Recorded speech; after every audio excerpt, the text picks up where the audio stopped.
நாரதரும் இணைந்து இந்த காலக்கணிதத்தை உருவாக்கினார்கள். இந்த 60 ஆண்டுகளை உருவாக்கினார்கள். கேட்டுக்கொள்கிறேன்.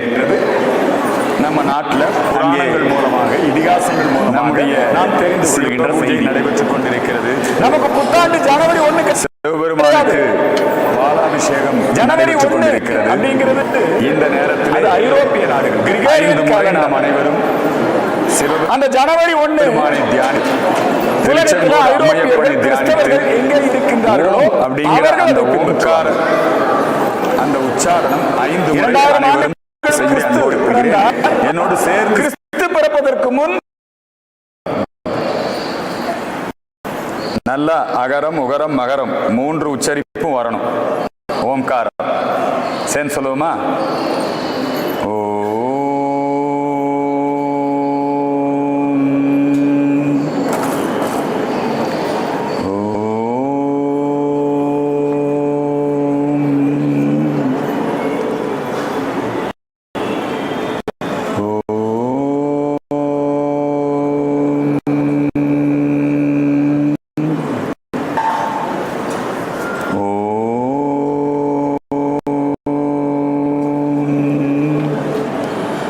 நமச்சிவாய வாழ்க, நாதந்தாள் வாழ்க, வாழ்க வாழ்க வாழ்கவே, நமச்சிவாய வாழ்கவே, நாதந்தாள் வாழ்கவே, வெல்க வெல்க வெல்கவே, சனாதனம் வெல்கவே, ஹிந்து தர்மம் வெல்கவே, வாழ்க வாழ்க வாழ்கவே, பாரத தாய் வாழ்கவே, வெல்க வெல்க வெல்கவே, சிவ செங்கோல் வெல்கவே, நந்தி தேவர் வெல்கவே, நடராஜர் வெல்கவே, சிவன் கடல்கள் வெல்கவே, வாழ்க வாழ்க வாழ்கவே, பாரதத்தாய் வாழ்கவே. மனம் குளிர கண் குளிர நாம் அனைவரும் சிவலிங்க திருமேனிக்கு நடைபெறுகின்ற அபிஷேகத்தை தரிசனம் செய்ய வேண்டுகிறேன். ஆனால் அதே நேரத்திலே நம்முடைய திருச்செங்கோடு தேசிய சிந்தனை பேரவை 11 வருடங்களாக ஒரு சிவலிங்கத்தை தரிசித்து நாம் பூஜை செய்தாலே அது நமக்கு பல புண்ணியங்களை கொடுக்கும். 1008 சிவலிங்கங்களை பூஜை செய்து தரிசனம் செய்து நாம் அனைவரும் இங்கே ஒரு நல்ல புண்ணியத்தை செய்து கொண்டிருக்கின்றோம். 11 வருடங்களாக இந்த நிகழ்ச்சி வெகு சிறப்பாக தேசிய சிந்தனை பேரவையால், இந்த தேசிய சிந்தனை பேரவையினுடைய நிறுவனர், தலைவர், ஆன்மீக சொற்பொழிவாளர், தலைச்சிறந்த சமுதாய தொண்டர், சிவத்தொண்டர் நம்முடைய திருநாவுக்கரசு அவர்கள் ஒரு நல்ல வாய்ப்பை இங்கே நமக்கு ஏற்படுத்தி கொடுத்திருக்கின்றார். அதிலும் இன்றைக்கு மிகவும் முக்கியமான நாள். இன்னைக்கு என்ன நாள்? முக்கியமான நாள் என்ன சொல்லுங்க? சித்திரை 1. சித்திரை 1 அப்படின்னே தமிழ் புத்தாண்டுங்கிறோம். இந்துக்களாகிய நமக்கு புத்தாண்டு இன்று துவங்குகிறது. இதுக்கு ஒரு 15 நாளுக்கு முன்னாடி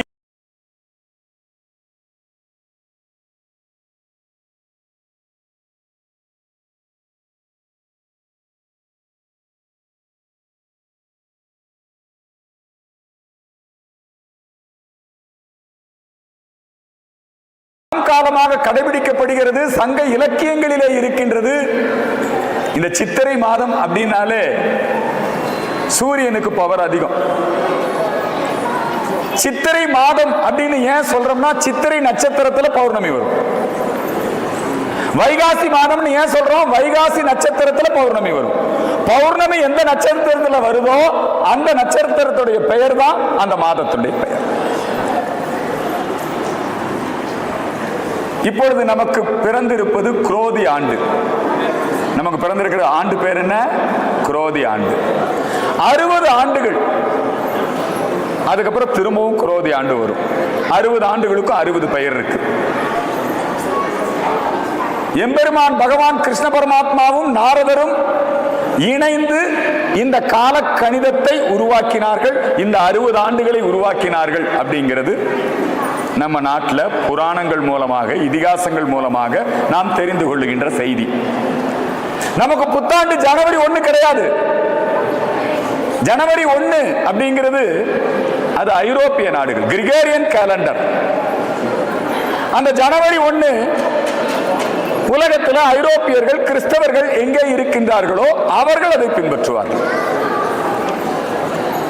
2000 ஆண்டுகளுக்கு முன்பாக கிறிஸ்து பிறந்தார். கிறிஸ்து பிறப்பதற்கு முன், கிறிஸ்து பிறந்த பின் அப்படின்னு அவங்க சொல்லுவாங்க. நம்ம அப்படி இல்லை. கலியுகம் உருவாகி 5000 சில்லற வருடங்கள் ஆகுது. 5000 வருடங்களுக்கு மேல ஆச்சு. கலியுகம் எப்பொழுது? கிருஷ்ண பரமாத்மா மகாபாரத போர் அது முடிஞ்ச உடனே கலி பிறக்கிறது. நம்முடைய காலக்கணிப்பு மிகவும் பழமையானது, நுட்பமானது, அறிவியல் பூர்வமானது. ஆனா எல்லாம் இப்ப என்ன பண்றோம்னா, புத்தாண்டுன்னு நள்ளிரவு 12 மணிக்கு பலூனை வெடிச்சு இல்லைங்களா, சோடா பாட்டில ஓபன் பண்றது, எல்லாத்தையும் ஹாப்பி நியூ இயர் சொல்றது 12 மணிக்காக்கும். நம்ம நாட்டில் புத்தாண்டு துவங்குவது என்பது சூரியன் நாளின் துவக்கமாக கணக்கு. சூரிய உதயம் தான் நம்ம நாளின் துவக்கம். நிறைய பேர் இந்த ஜனத்தாண்டா கொண்டாடுவது கிறிஸ்தவம், அவங்க சர்ச்சில் கொண்டாடுறது நமக்கு ஆட்சேபணம் இல்லை. அவங்க நம்மளை ஆட்சி செய்த போது, ஆங்கிலேய வெள்ளையர்கள் கிறிஸ்தவர்கள் நம்மை ஆட்சி செய்த போது, அவங்க இந்த 1ஆம் தேதி சம்பளம் கொடுக்கறத வச்சுக்கிட்டான். அவன் கேலண்டர் அவன் பின்பற்றினா, அதனால நாமளும் இப்ப அந்த கேலண்டரை பின்பற்றிட்டு இருக்கோம். உண்மையில் தமிழர்களாகிய நாம், இந்துக்களாகிய நாம், இந்தியர்களாகிய நாம் பின்பற்ற வேண்டிய கேலண்டர் எதுன்னா நம்முடைய இந்த சித்திரை 1 உகாதி, இந்த 2 தான் நமக்கு வருடப்பிறப்பாக நாம் கடைபிடிக்க வேண்டும். இந்த நள்ளிரவுல போய் புத்தாண்டு சொல்றது, ஹாப்பி நியூ இயர் சொல்றது, அதெல்லாம் நம்ம கலாச்சாரம் இல்லை. சித்திரை 1ன்னா அன்னைக்கு அதிகாலையில கோயிலுக்கு போகணும், இறைவனை வழிபடணும். அதே நேரத்தில் பஞ்சாங்கம் படிப்பாங்க. எல்லா கோயில்லையும் பஞ்சாங்கம் படிப்பாங்க. அந்த ஆண்டினுடைய பலன் சொல்லுவாங்க. இப்போ கொரோனா வந்தது 2019. அந்த ஆண்டினுடைய பலன்ல கொடிய நோய் உலகத்திற்கு வருங்க. அந்த ஆண்டுல மழை பெய்யுமா, அந்த ஆண்டுல என்ன தானியம் கிடைக்கும், எல்லாமே நம்முடைய வெண்பா பாடல்கள் இருக்கு. இந்த குரோதி ஆண்டுக்கு ஒரு வெண்பா பாடல் இருக்கு. இதெல்லாம் தெரிந்து கொண்டு அதற்கு தகுந்தபடி நாம் நம்முடைய வாழ்க்கையை வடிவமைத்துக் கொள்ள வேண்டும். நம்முடைய கலாச்சாரம் சித்திரை 1 புத்தாண்டாக கொண்டாடுவது நம்முடைய கலாச்சாரம். இறை செய்வது நம்முடைய கலாச்சாரம், பண்பாடு, ட்ரெடிஷன். அதை நடைமுறைப்படுத்த வேண்டும் என்பதற்காக இப்ப நாம பல விஷயங்கள் மாறிட்டு இருக்கு. நமக்கு குழந்தைகள் தினம் அப்படின்னா நம்ம எதை சொல்றோம்னா, நேரு பிறந்த நாள் குழந்தைகள் தினம். நேரு பிறந்த நாள் நேரு பிறந்த நாள்னு கொண்டாடுங்க. நமக்கு குழந்தைகள் தினம் எதுன்னா கிருஷ்ண ஜெயந்தி தான் நமக்கு குழந்தைகள் தினம். அடுத்தது நமக்கு தொழிலாளர் தினம் அப்படின்னா மே 1 தொழிலாளர் தினம் நினைச்சிட்டு இருக்கோம். நமக்கு மே 1 தொழிலாளர் தினம் கிடையாது. நமக்கு விஸ்வகர்மா ஜெயந்தி என்னைக்கோ அன்னைக்கு தான் நமக்கு தொழிலாளர் தினம். நம்முடைய கலாச்சாரம், பண்பாடு, நம்ம எல்லாம் பிறந்த நாள் கொண்டாடுகிறோம். பிறந்த நாள் நம்ம நட்சத்திரப்படி தான் கொண்டாடணும். ஆனா பிறந்த நாள் எல்லாம் ஆங்கில தேதிப்படி போட்டுக்கிறோம். திதியும் சமாதியானது குருமார்கள், பெரியவர்கள், அவங்க எல்லாம் இறைவன் திருவடியை அடைகின்றார்கள் இல்லையா, அந்த நட்சத்திரத்தை வச்சு அப்போ குரு பூஜை செய்வார். நாம இப்ப நட்சத்திரம் பார்த்து பிறந்த நாள் கொண்டாடுறது இல்லை, ஆங்கில தேதிப்படி கொண்டாடுறோம். ஆனா அதெல்லாம் தவறு. இதையெல்லாம் நம்முடைய வாழ்க்கையில நாம கடைபிடிக்கணும். நாம் உருவத்தில் தமிழர்களாக, இந்தியர்களாக இருக்கின்றோம். ஆனால் நம்முடைய கலாச்சார பண்பாட்டில் அம்மா அப்பாவை கூட இறைவனை அம்மையே அப்பா ஒப்பிலாமணியேன்னு சொல்றாங்க. அம்மா அப்பான்னு கூப்பிடுறது இல்ல. வீட்டுல நமக்கு ஆங்கில ஆதிக்கம் தாக்கம் மம்மி டாடின்னு கூப்பிட்டு இருக்கோம். பிறந்த நாள் கொண்டாடும் போது எப்படி கொண்டாடுறோம்? ஆங்கில தேதிப்படி கேக் வெட்டி கொண்டாடுறோம், மெழுகுவத்தி வச்சு ஊதி அணைச்சு கொண்டாடுறோம். இதெல்லாம் நம்முடைய தேசியம் கிடையாது, கலாச்சாரம் கிடையாது, பண்பாடு கிடையாது. நம்மை அறியாமலே நாம் கொஞ்சம் கொஞ்சமாக மாறிக்கொண்டிருக்கிறோம். இதெல்லாம் இருக்கக்கூடாது. நாம் நம்முடைய கலாச்சாரம் பண்பாடு, நம்முடைய கலாச்சாரம் பண்பாடு என்ன? மாதா பிதா குரு தெய்வம்.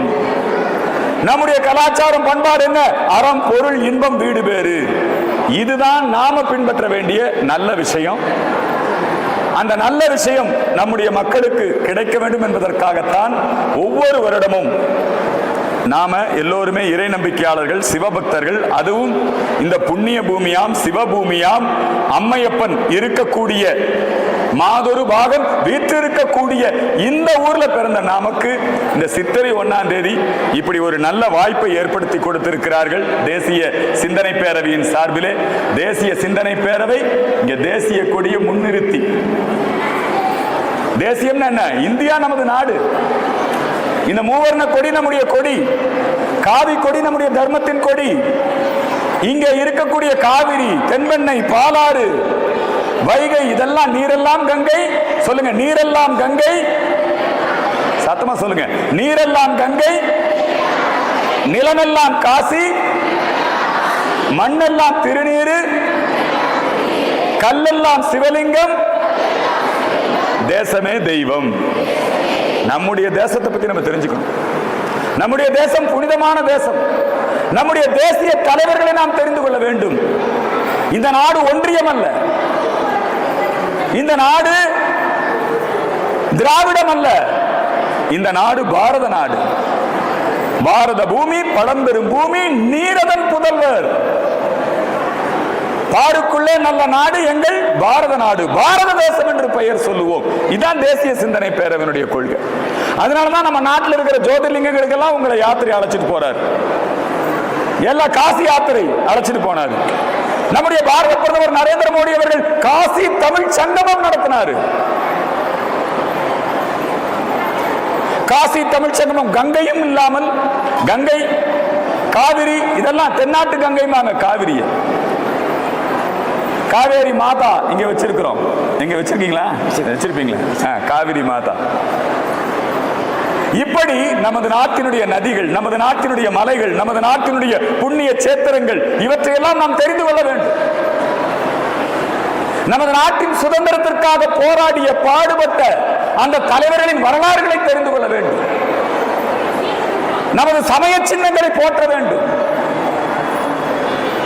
ஒரு முஸ்லிம் அவருக்குள்ள அணிஞ்சு முஸ்லிம் பெருமிதத்தோட வருவார். ஒரு கிறிஸ்தவர் சிலுவை அணிஞ்சு பெருமிதத்தோட வருவார். ஆனா இந்துக்களாகிய நாம் திருநீர் வச்சுதான் போகணும். நம்முடைய சமய அடையாளங்களோடு இருக்கணும். நம்முடைய சமய சின்னங்களின் பெருமை அது மக்களுக்கு உணர்த்த வேண்டும்.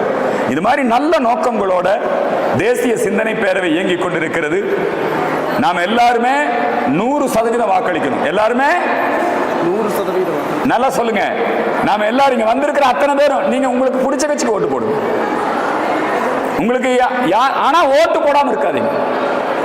நம்ம நாட்டுக்கு நம்ம செய்ய வேண்டிய கடமை, ஜனநாயக கடமை. இந்த ஓட்டுரிமை வழங்க வேண்டும், கிடைக்க வேண்டும்ங்கிறதுக்காக திருப்பூர் குமரன் தடியடி பெற்று இந்த ஓட்டுரிமை நமக்கு கிடைக்கணும். பகத்சிங் தூக்கு மேடை ஏறி இருக்கான். இந்த ஓட்டுரிமைக்காக எத்தனையோ பேர் தியாகம் செய்திருக்கிறார்கள். அந்த ஓட்டை பணத்துக்காக, ஜாதிக்காக, மதத்துக்காக, சுயநலத்துக்காக, சாராயத்துக்காக, கோட்டுக்காக, கோழி பிரியாணிக்காக இதுக்கு ஓட்டு போடக்கூடாது. நாட்டில் நல்லது நடக்கணும், நல்லவங்களை தேர்ந்தெடுக்கணும். அதுக்கு முதல்ல இப்ப முஸ்லீம்கள் 100% வாக்களிப்பாங்க. முஸ்லீம்கள் 100% வாக்களிப்பாங்க. கிறிஸ்தவர்கள் 100% வாக்களிப்பாங்க. இந்துக்களாகிய நாம், தமிழர்களாகிய நாம் ஓட்டுப்பதிவு எவ்வளவு ஆகுது? 60%, 70% தான். மீறி 30% ஓட்டு போடவே வர்றதில்லை. ஆனா கேள்வி மட்டும் கேட்போம், நாட்டில் எதுவும் நல்லா இல்ல, நீ நல்லவங்களை தேர்ந்தெடுத்தா யதா ராஜா. அந்த காலத்தில் சொல்லுவாங்க, மன்னன் எப்படி மக்கள் அப்படி. இப்ப இது ஜனநாயக காலம். எல்லோரும் இந்நாட்டு மன்னர், நம்ம தானே தேர்ந்தெடுக்கிறோம். யதா பிரஜா ததா ராஜா. அப்ப நாமெல்லாம் நம்முடைய கடமையை செய்யாம, நாம் அந்த கடமையிலிருந்து தவறக்கூடாது. நாம் 100% வாக்களிக்க வேண்டும். அந்த உறுதிமொழி நீங்க எடுத்துக்கணும். ஓட்டுக்கு பணம் வாங்கக்கூடாது. வாங்குவதும் கொடுப்பதும் குற்றம். அரசாங்கத்தினுடைய விதிமுறைகளை பின்பற்ற வேண்டும். நம்முடைய தேசிய சின்னங்கள், தேசிய கொடியை மதிக்கணும். தேசிய தலைவர்களை மதிக்கணும். தேசிய சின்னங்களை மதிக்கணும். பாருங்க, தேசிய சிந்தனை பேரவை நான் வரும்போது கூட சொல்லிட்டு வந்த கோபுரம், அதுவும் பெருமாள் கோபுரம் இல்லைங்களா? திருப்பதி கோபுரம் கூடவே தாமரை வேற வச்சிருக்கீங்க. தேசிய மலர். இந்த தேசிய சின்னங்கள், தேசிய மலர், இதையெல்லாம் நம்ம மதிக்கணும். அனைவரும் இந்த உறுதிமொழியை ஏற்றுக்கொள்ள வேண்டும். இந்த சித்திரை மாதம் குரோதி ஆண்டு உங்களுக்கு எல்லா விதமான நலன்கள், பலன்கள், நீங்கள் வேண்டிய வரங்கள் அனைத்தும் கிடைக்கும். ஒரு சிவனை பூஜித்தாலே உங்களுக்கு மோட்சம். இங்க 1008 சிவலிங்கங்கள், 1008 பேர் ஒன்னா உட்கார்ந்து நீங்கள் இந்த பூஜையை செய்கிறீர்கள். மிகப்பெரிய சிவபுண்ணியம் உங்களுக்கு கிடைக்கும். நீங்கள் இங்கே வந்து நம்ம பெண்களை போற்றிருக்கோம். நம்முடைய நரேந்திர மோடி அவர்கள் செல்வமகள் சேமிப்பு திட்டம், பேட்டி படாவ் பேட்டி பச்சாவ், பெண்களை பாதுகாப்போம். ஒரு பெண்மணியே இந்திய ஜனாதிபதியா பழங்குடியின பெண்மணியை உருவாக்கி இருக்காங்க. முக்கியத்துவம், பெண்களுக்கு அதிகாரம். இந்த சித்திரை 1 முதல் நாளிலே நீங்கள் இவ்வளவு ஒரு அற்புதமான நிகழ்ச்சியில பங்கெடுத்துக்கிட்டீங்க. நிறைய பேர் இங்க எல்லாம் பேச இருக்காங்க. நிகழ்ச்சி தொடர்ந்து நடக்கெடுக்குது. அதனால இந்த அளவிலே நானும் உங்களோடு இணைந்து வான்முகில் வளாது பெய்க, மலிவளம் சுரக்க, மன்னன் கோன்முறை அரசு செய்க, குறைவிலாது உயிர்கள் வாழ, நான்மறை அறங்கள் ஓங்க, நற்றவம் வேள்வி மல்க, மேன்மைகுள் சைவ நீதி விளங்குக உலகமலாம் என்று சொல்லி நிறைவு செய்கிறேன்.